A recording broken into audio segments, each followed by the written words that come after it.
योगी की सीट पर अखिलेश का प्लान, रवि किशन के सामने हीरोइन ने ठोकी ताल।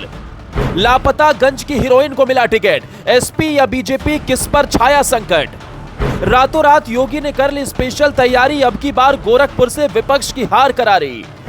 वो हीरोइन पैदा हुई गुजरात में, जलवा दिखाया मुंबई में और नाम कमाया भोजपुरी सिनेमा में, पर अब वो योगी के सिपाही रवि किशन के खिलाफ गोरखपुर से चुनाव लड़ने जा रही है। योगी के सुपरस्टार हीरो के सामने एक हीरोइन की चुनौती है। रवि किशन को भी पता है कि इस बार मुकाबला इतना आसान नहीं होने वाला। पहली बार भोजपुरी के सुपरस्टार रवि किशन के सामने किसी कलाकार ने ऐसे हुंकार भरी है। इस हीरोइन को हम सब लापता गंज वाले सुपरहिट सीरियल में देख चुके हैं। आखिर कौन है वो हीरोइन जो योगी के कैंडिडेट को उनके गढ़ में टक्कर देने जा रही है, ये सब बताएंगे। उससे पहले गोरखपुर को समझना जरूरी है।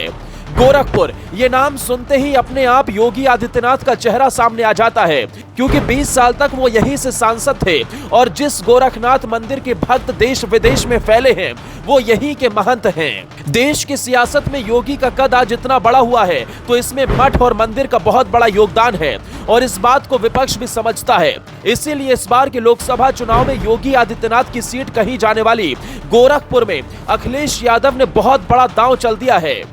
आप यकीन नहीं करेंगे, लेकिन कुछ ही साल में काजल निषाद ने समाजवादी पार्टी में अपनी ऐसी छवि बना ली है कि पूरे यूपी के समाजवादी कार्यकर्ता जानते हैं कि काजल निषाद कौन है। ये अलग बात है कि काजल ने लंबे वक्त तक टीवी सीरियल और भोजपुरी सिनेमा में काम करने के बाद अपनी पहचान बनाई है, लेकिन इसके बावजूद काजल को अब सियासत में चमकना है और ये सपना पूरा करने के लिए उन्हें अखिलेश ने उस सीट से टिकट दिया है जहां से चुनाव जीतना मुश्किल ही नहीं, नामुमकिन भी माना जाता है। गोरखपुर की सीट पर अब हीरो बनाम हीरोइन की टक्कर होने वाली है। सियासत और वोटर दोनों की नजर गोरखपुर की कांटे की लड़ाई पर है, क्योंकि अखिलेश यादव को लगता है कि निषाद वोट उनके साथ आ जाएगा।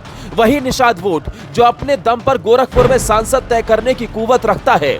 याद है ना 2018 का वो चुनाव, जब 29 साल की प्रवीण कुमार निषाद ने समाजवादी पार्टी के प्रत्याशी के रूप में चुनाव लड़ा और बीजेपी के प्रत्याशी को हरा दिया। लोगों ने इसे योगी आदित्यनाथ की हार बताया था, लेकिन फिर 2019 के लोकसभा चुनाव और 2022 के विधानसभा चुनाव में योगी ने विपक्ष का ऐसा सफाया किया कि समाजवादी पार्टी और बसपा कांग्रेस के लोग भी योगी योगी करने लगे। वैसे बहुत कम लोगों को यह पता होगा कि समाजवादी पार्टी में आने से पहले काजल निषाद कांग्रेस पार्टी में एक्टिव थी। वो 2012 से ही कांग्रेस पार्टी में सक्रिय राजनीति कर रही थी, लेकिन उन्होंने 2021 में कांग्रेस को अलविदा कह दिया और अखिलेश यादव की समाजवादी पार्टी की सदस्यता ले ली। ये भी बात बहुत कम लोग जानते होंगे कि काजल निषाद एक बार कांग्रेस के टिकट से और दूसरी बार समाजवादी पार्टी के टिकट से विधानसभा का चुनाव लड़ चुकी हैं, लेकिन समाजवादी पार्टी ने उन पर फिर से भरोसा जताया है और ऐसा भरोसा जताया है कि एक बार फिर से ऐसी टिकट से चुनाव लड़ा दिया जहां से काजल निषाद के सामने बहुत बड़ी चुनौती है।